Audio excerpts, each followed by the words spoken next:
নমস্কার বন্ধুরা, ভক্তিমূলক কথা চ্যানেলে জানাই আপনাদের সকলকে স্বাগত।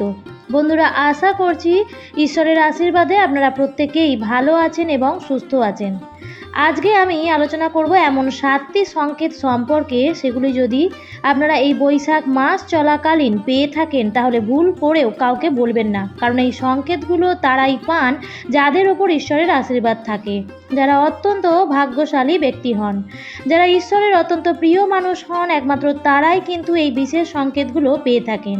বন্ধুরা, শাস্ত্র মতে এমন কিছু সংকেত রয়েছে যেগুলো কিন্তু অত্যন্ত শুভ সংকেত হয়ে থাকে, এবং বছরের বেশ কয়েকটি অত্যন্ত পবিত্র মাসে এই সংকেত যদি আপনারা পেয়ে থাকেন তাহলে কিন্তু জানবেন আপনারা অখণ্ড সৌভাগ্যের অধিকারী হতে চলেছেন। এরূপ সংকেতগুলি শাস্ত্র মতে বৈশাখ মাস, দামোদর মাস বা কার্তিক মাস অথবা আশ্বিন মাসে যদি দেখেন তাহলে নিশ্চিত আপনারা কিন্তু জীবনের অত্যন্ত ভালো ফল পেতে পারেন। এরকম সংকেত পাওয়ার অর্থ হলো জীবনের চরম সফলতা, আর্থিক উন্নতি এবং পারিবারিক সম্পর্কের মধ্যে উন্নতি অতি শীঘ্রই হতে চলেছে। আর সর্বোপরি সময় হলো সবার থেকে বেশি শক্তিশালী। এই সময় মানুষকে অনেক কিছুই শিখিয়ে দেয়, অর্থাৎ সময়ের গুরুত্ব আমাদের প্রত্যেকের জীবনেই অত্যন্ত পরিমাণে রয়েছে। এছাড়াও এই সময়ই কোনো মানুষকে রাজা থেকে ফকির করে দিতে পারে, আবার ফকির থেকে রাজাও করে দিতে পারে। সময়ের চাকা অবশ্যই পরিবর্তন ঘটে, তাই প্রত্যেকেরই ঈশ্বরের প্রতি আস্থা ও ভক্তি রাখা প্রয়োজন। দেখুন বন্ধুরা, শুভ সময় আসার আগে আমরা প্রকৃতির মাধ্যমে হোক বা কোনো জীবজন্তুর মাধ্যমেই হোক, ভগবানের কাছ থেকেই হোক, আমরা সংকেত পেয়ে থাকি। আমরা অনেক সময় এরকম কোনো সংকেত পেলে অজ্ঞানতার কারণে সংকেতগুলোকে আমরা এড়িয়ে চলে যাই, অতটা বিশ্বাস করতে চাই না, যার ফলে আগাম ভবিষ্যতে যে ঘটনাগুলো বা শুভ ফলাফলগুলো আপনারা পেতেন সেগুলো আপনাদের থেকে চলে যায়। তাই এই সংকেতগুলো যদি আপনারা সঠিকভাবে জানতে পারেন বা মানতে পারেন তাহলে কিন্তু আপনারা নিজের আগামী দিনের সময় কেমন হবে সেটা আপনারা নিজেই বুঝতে পারবেন। এমন কিছু সংকেত রয়েছে যেগুলো ঐশ্বরিক প্রাপ্ত হয়, সেগুলোকে খুব শুভ সংকেত হিসেবে গণ্য করা হয়। তাই বন্ধুরা, ভিডিওটি অবশ্যই শেষ পর্যন্ত দেখুন, আর দেখার পর যদি ভালো লাগে তাহলে অবশ্যই ভিডিওটিতে একটি লাইক করে আত্মীয় স্বজন ও বন্ধুবান্ধবদের মধ্যে অবশ্যই শেয়ার করে দেবেন। আর চ্যানেলটিতে নতুন হলে অবশ্যই চ্যানেলটিকে সাবস্ক্রাইব করে আমার সাথে থাকবেন। চলুন বন্ধুরা, এবার বিস্তারিত আলোচনায় প্রবেশ করা যাক। দেখুন বন্ধুরা, স্বয়ং পরমেশ্বর ভগবান শ্রীকৃষ্ণকে নারদ মুনি একদিন এক প্রশ্ন করেছিলেন যে ভগবান, মানুষের জীবনে এত দুঃখ কষ্ট কেন? কিছু মানুষ খুবই সুখে শান্তিতে আনন্দের মধ্যে থাকছে, প্রচুর টাকা পয়সা রোজগার করছে, আর কিছু সংখ্যক মানুষ প্রচুর পরিমাণে দুঃখ কষ্টের মধ্যে আছে, এরকমটা কেন? তখন পরমেশ্বর ভগবান শ্রীকৃষ্ণ স্বয়ং নারদ মুনিকে বলেছিলেন। তার এই প্রশ্নের উত্তরে এই সংকেতগুলির ব্যাখ্যা কিন্তু উনিই দিয়েছিলেন। দেখুন, এই সংকেতগুলি প্রকৃতি থেকেও পেয়ে থাকতে পারি বা স্বপ্নের মাধ্যমেও পেয়ে থাকতে পারি। বন্ধুরা, এই পবিত্র বৈশাখ মাস চলাকালীন এই সংকেতগুলো যদি পেয়ে থাকেন তাহলে নিশ্চিত হয়ে যাবেন যে ঈশ্বরের কৃপায় আপনাদের জীবনে খুব ভালো সময় আসতে চলেছে। আপনারা খুব তাড়াতাড়ি অর্থনৈতিক দিক থেকে উন্নতি করতে চলেছেন। প্রথমত যে সংকেতটির কথা বলবো, আপনাদের গৃহের মধ্যে যদি অধিক মাত্রায় পিঁপড়ে দেখা যায় বা কালো পিঁপড়ে লাইন ধরে কোনো খাবার মুখে নিয়ে যাচ্ছে, এরকম অবস্থায় যদি আপনি দেখতে পান, এমনটা বলা হয় যে কালো পিঁপড়ের আগমনকে মা লক্ষ্মীর আগমন হিসেবে গণ্য করা হয়। তাই বন্ধুরা, যদি আপনারা এরকম কোনো লক্ষণ দেখতে পান আপনাদের গৃহে, তাহলে অতি অবশ্যই আপনারা চিনি বা আটার গুলি হোক অবশ্যই পিঁপড়েদের খেতে দেবেন। এতে কিন্তু অত্যন্তই পুণ্য অর্জন হয়। আপনাদের ঠাকুর ঘরে, রান্নাঘরে এসব জায়গায় যদি কালো পিঁপড়ে অধিক মাত্রায় দেখা যায় তাহলে বুঝবেন যে আপনাদের দুঃখের দিন শেষ হতে চলেছে এবং সুখ শান্তি সমৃদ্ধি আপনারা কিন্তু পেতে চলেছেন ঐশ্বরিক কৃপায়।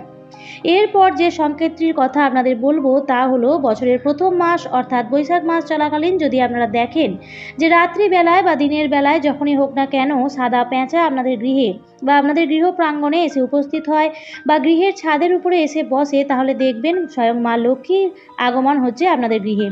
কারণ আমরা প্রত্যেকেই জানি যে পেঁচা হলো মা লক্ষ্মীর বাহন। বিশেষ করে সাদা পেঁচাকে বলা হয় লক্ষ্মী পেঁচা। এইরূপ ঘটনা যদি আপনাদের সঙ্গে ঘটে থাকে তাহলে বুঝবেন আপনাদের জীবনে আর্থিক সমস্যা আর থাকবে না, অর্থের সমাগম ঘটবে আপনাদের জীবনে এবং টাকা পয়সা সংক্রান্ত সমস্যা থেকে আপনারা চিরদিনের জন্যই মুক্তি পাবেন। এছাড়াও যারা ধরুন ব্যবসায় বারংবার ক্ষতির সম্মুখীন হয়েছেন কিন্তু হয়তো কাটিয়ে উঠতে পারছেন না, তারাও কিন্তু এবার ঘুরে দাঁড়াবেন। ব্যবসায় উন্নতি হবে এবং আর্থিক অনটন পরিবার থেকে অনেকাংশেই দূর হবে। একই সঙ্গে আপনার জীবনে মা লক্ষ্মী দেবীর কৃপালাভ হতে চলেছে। এই বৈশাখ মাসে যদি আপনাদের গৃহে পাখির আনাগোনা অতিমাত্রায় হয়ে থাকে বা পাখিরা এসে বাসা করছে, বা আপনারা যদি এই বৈশাখ মাস চলাকালীন স্বপ্নে পাখির বাসা তৈরি করতে দেখেন বা তৈরি করা পাখির বাসা দেখেন, সেক্ষেত্রেও আপনাদেরকে কিন্তু বুঝতে হবে খুব শীঘ্রই আপনাদের জীবনে কোনো না কোনো মঙ্গলময় বার্তা আসতে চলেছে। স্বয়ং মা লক্ষ্মীর আশীর্বাদে আপনাদের গৃহে সুখ, শান্তি ও সমৃদ্ধির বৃদ্ধি হতে চলেছে। বাস্তুশাস্ত্র মতানুসারে যে গৃহে পাখিরা এসে বাসা তৈরি করে সেই গৃহে উন্নতি হবেই হবে। সব দিক থেকে সেই পরিবারের সদস্যরা সুখী থাকবে এবং এটিকে সৌভাগ্যের প্রতীক বলে শাস্ত্রে চিহ্নিত করা হয়েছে। তাই যদি কখনো আপনাদের গৃহে পাখির বাসা তৈরি করে, তাহলে সেক্ষেত্রে কিন্তু এই বাসাটা আপনারা কখনোই ভেঙে ফেলবেন না বা নষ্ট করবেন না। কারণ বাসা তৈরি করলে আপনারা কিন্তু অনেক প্রকার নেগেটিভ এনার্জি থেকে রেহাই পাবেন এবং আপনাদের বাড়িতে যদি কোনো প্রকার খারাপ শক্তি বা অশুভ কোনো কিছু থেকে থাকে, তাহলে সেই জিনিসগুলিও কিন্তু অনেকাংশেই দূরীভূত হয়ে যাবে। তার ফলে আপনাদের পরিবারের সুখ, শান্তি, সমৃদ্ধি বিরাজ করবে এবং আপনার গৃহে মা লক্ষ্মী দেবীর আশীর্বাদ সদা সর্বদাই বজায় থাকবে। এরপর যে বিষয়টির কথা বলবো তা হলো, যদি আপনারা আপনাদের তুলসী গাছের আশেপাশে কোনো টিকটিকি ঘোরাঘুরি করতে দেখেন, তাহলে বুঝবেন তুলসী মাতার আশীর্বাদে আপনারা খুব শীঘ্রই সৌভাগ্য পেতে চলেছেন। যারা এরূপ সংকেত পেয়ে থাকেন এই বৈশাখ মাসে, তারা জানবেন কর্মক্ষেত্রে আপনাদের উন্নতি হতে চলেছে এবং আপনারা আপনাদের ব্যক্তিগত জীবনেও নানা রকম সমস্যা থেকে রেহাই পাবেন।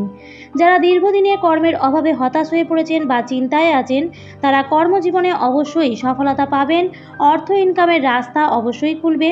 সুতরাং এরূপ সংকেত পেলে আপনারা কখনোই কিন্তু কাউকে বলবেন না, গোপনে রাখবেন। বন্ধুরা, যে গৃহে টিকটিকির আনাগোনা হয়ে থাকে সেই গৃহে কিন্তু কখনোই অন্ন বস্ত্রের অভাব হয় না এবং সেই গৃহে সর্বদাই সুখ, শান্তি, সমৃদ্ধি বিরাজ করে এবং পরিবারের সদস্যদের শারীরিক দিক দিয়েও সুস্থ সবল থাকে। একই সঙ্গে আপনাদেরকে আরও একটা বিষয় জানিয়ে রাখি, প্রত্যেক বাড়িতেই কম বেশি টিকটিকি দেখতে পাওয়া যায়। শাস্ত্র মতে যদি টিকটিকি আপনাদের গৃহে থাকে, তাহলে কিন্তু আপনাদের গৃহে সুখ, শান্তি, সমৃদ্ধি বজায় থাকবে। তাই টিকটিকি দেখলে আপনারা তাড়িয়ে দেবেন না বা মেরে ফেলবেন না, নতুবা মাতা লক্ষ্মী আপনাদের ওপর রাগান্বিত হতে পারেন। এরপর যে বিষয়টির কথা বলবো তা হলো ঝাড়ু সংক্রান্ত বিষয়। বন্ধুরা, 12টি মাসের মধ্যে বৈশাখ মাস অত্যন্ত গুরুত্বপূর্ণ একটি মাস বলে শাস্ত্রে গণ্য করা হয়। এই বৈশাখ মাসের মাহাত্ম্য এবং গুরুত্ব অন্যান্য মাসগুলির তুলনায় অনেকাংশেই বেশি। সুতরাং এই বৈশাখ মাসে যদি আপনারা ঝাড়ুর স্বপ্ন দেখেন, তাহলে এটি অত্যন্ত সৌভাগ্য বৃদ্ধির সংকেত হতে পারে। যেহেতু ঝাড়ু হলো মাতা লক্ষ্মী স্বরূপা, সুতরাং স্বপ্নে যদি আপনারা ঝাড়ু দেখেন, তাহলে এই বিষয়টি কখনোই আপনারা কাউকে বলবেন না। যতটা পারবেন গোপন রাখার চেষ্টা করবেন।